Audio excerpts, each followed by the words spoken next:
Right, hello everyone. Welcome back to another Quickfire review with D3D4 Football. My name is James Richards, the host of D3D4 Football, the podcast and the editor of the website. I'm delighted to be joined by Oldham fan Adam Millington, an aspiring journalist who is a very good follow on Twitter. So I recommend you go and do that. We'll get all the details from him about that at the end of this interview. But for the purpose of the next 10 to 15 minutes, we're concentrating on Oldham Athletic and the season that is 2020-21.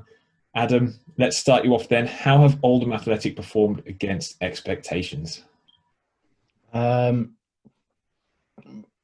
similar to the expectations, really. I don't think many would have expected playoffs. It was all very weird at the start of the season, knowing what would happen when Harry Curle came in, and I think he had 6 players to start and assembled a squad very quickly. Started very badly, and you were thinking you were looking for a relegation battle here. Then it swung around and started performing very well and thinking, is this playoffs? And eventually lower mid-table is probably the point where many expected us to finish. It's the Oldham way, isn't it? It's like lower mid-table. You know, you've had the one relegation season in the last, 20 years or something like that, something ridiculous. And 31. Yeah. I mean, it lasts 31 years since promotion, of course. Yeah, I mean, that's a long time. So, but who's been the best player for you this season? Quite easily, Dylan Bahambula. Oh. Extra bonus points for saying that on this podcast. My eyes, the best player in League Two. He's a very, very good find. Quite a lucky find, to be honest. And he just has the power to change games that no other players has. If he has the ball at his feet, something can happen from scenarios where no one else will get it. He's a bit of magic to have. And I was about to use the word magic. He is, isn't he? He's just one of these unpredictable players who can turn a game, and it's a pleasure to watch him, actually. I hope he stays, but you do wonder, don't you, whether they might cash in on him in the summer. We'll see. Who's been the most surprising player, for good or bad reasons? A mix. You see, part of me wants to say Bahambula as well, because when you signed him and looked at the player report on Wikipedia and stuff, he didn't look good as a player. And then he came in and straight away, when we played Colchester away, just lit up the game. But also Davis Keeler Dunn for the way that he's turned around his season at the start. He's on a good run of form, isn't he? Yeah, many had really written him off, and I was the same. A lot of his passing wasn't accurate, and he was getting benched. And then all of a sudden, he's moved positions a bit and has become easily one of our best players and one of the biggest attacking threats. He has indeed. It's been nice to see him turn that around. Who do you think was your best signing? I think we might have already answered this. Yeah, probably already signed it. Dylan Bahambula, but if you want another one, then Conor McElhenney has been a very good signing as well. Someone I didn't expect to see drop down to I was surprised. League 2 level. Yeah, and especially there was some of that recruitment was very mixed, and Conor has been great as well this season. He went through a bit of a goal drought, but he seems to be getting it back. Another player that you'll be lucky to keep hold of, I think, for next season. But he had a brief spell at Oxford, so we liked him a lot for his tenure there, even though it was cut short by Fleetwood nicking his signature from under our noses, which we've never forgiven them for, I don't think. Which opposition player has impressed you the most? That is a really difficult one. I'm trying to think. There've been a lot of very good players and a lot of average, but I'd have to say probably Wes Hoolahan at Cambridge. Just he's very steady on the ball. He's been great in both the games where we've played against Cambridge, whereas there've been other players who haven't shown the same class as him, and you can tell that he's played Premier League football, that he's played Championship. He really just dictated both of our games. You know, we were 2-0 up, and then he was probably Cambridge's man of the match when they came back to win 4-2 a couple of weeks ago. He's been very good when I've seen him play. Who's been the best team that you've faced this season?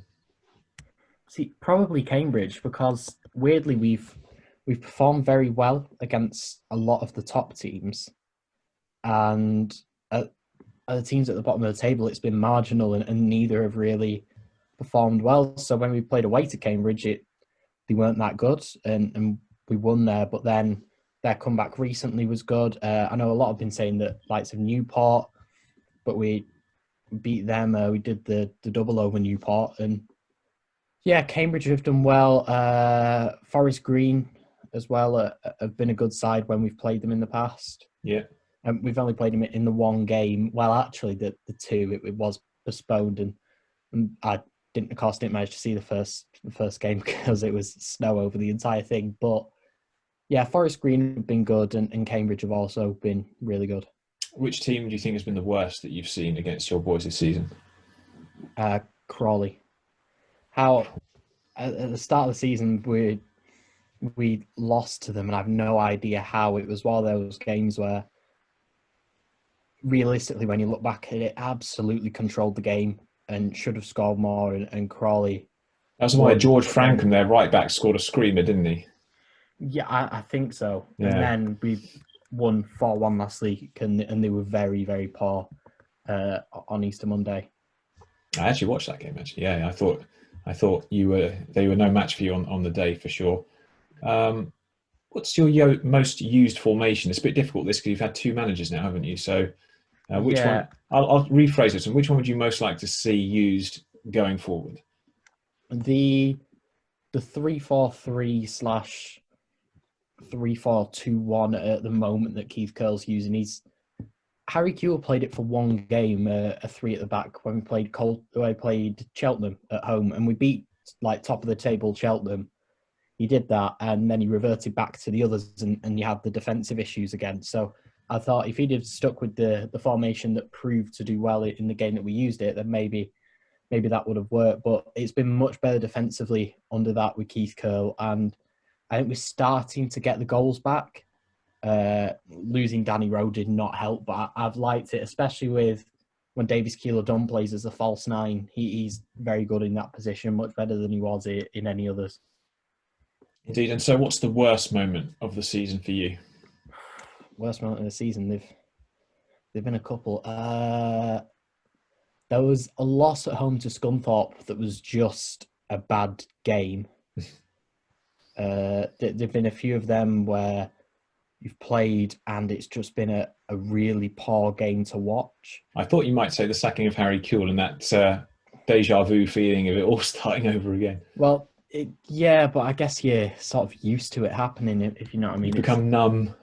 Yeah, we're coming up to it. And Keith Curle's come in and seems to be doing a decent job. The whole sacking of Harry Curle was... Keith Curle is a better League Two manager and the sort of person we wanted, but I didn't really get sacking Curle at that point. No. But I'm happy for the long... If Curle stays for the long term, which is a very big if, because... Well, long term for Oldham was what, 7 months? Yeah. So 7 months would be long term. If Curle stays, if he extends past the end of the season, then he's a good manager who knows how to play in League Two, whereas I think Harry Curle was trying things out that work sometimes and didn't. It's not always the nicest looking with Keith Curle, but it gets results, which matters.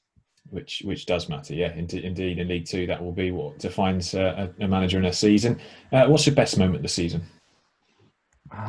Now, we played Bradford in the FA Cup, and that first half we played there, I think we scored the one, a really good Conor McElhenney goal, but I was there covering it, and I've not seen a half of football like that in a very, very long time watching Oldham. Controlled everything, could have scored 8, and that's me being serious. That was a very good half of football.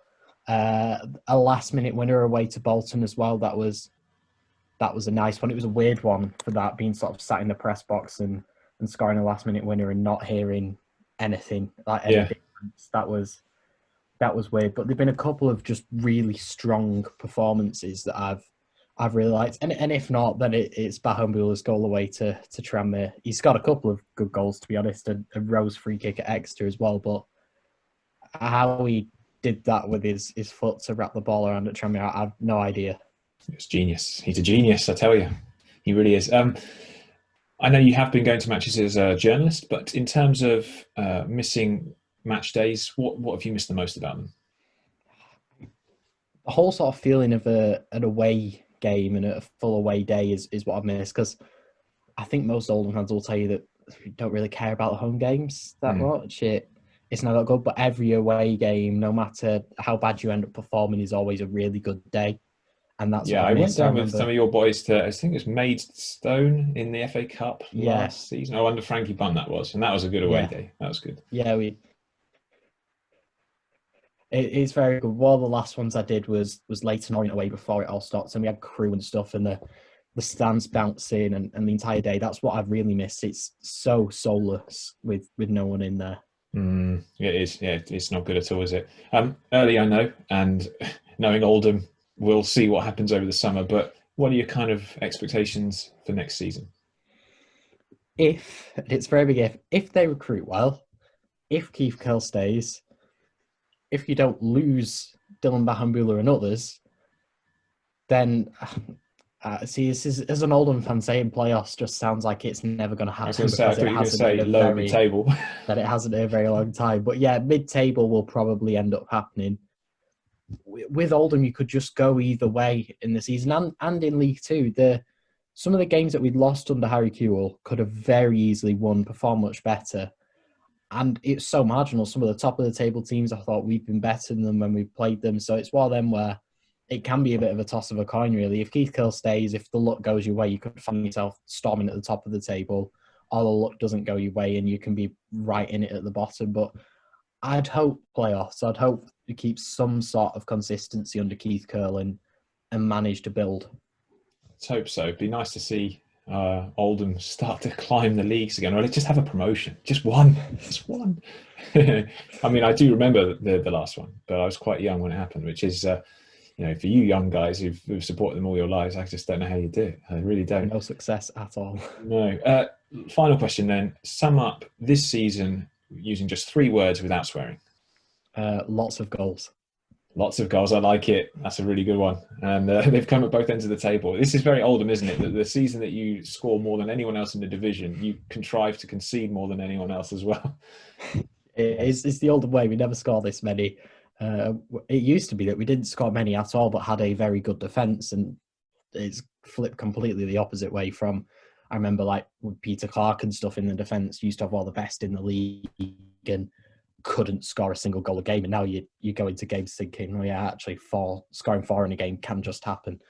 Which is more weird. Enjoyable? I quite like when you have. See, I don't mind the games when you score a lot and the opposition doesn't score a lot, because then that's all right. But like when we played Forest Green away and Barrow away, and you're having 4-3 results and stuff, it's very stressful watching when you're scoring loads. But like that Crawley game, proper good, consistent performances and just scoring for fun when you get the ball anywhere near the goal. Excellent. Adam, thank you very much for joining me. Before you go, where can people find you and follow you on Twitter? At Adam G. Millington.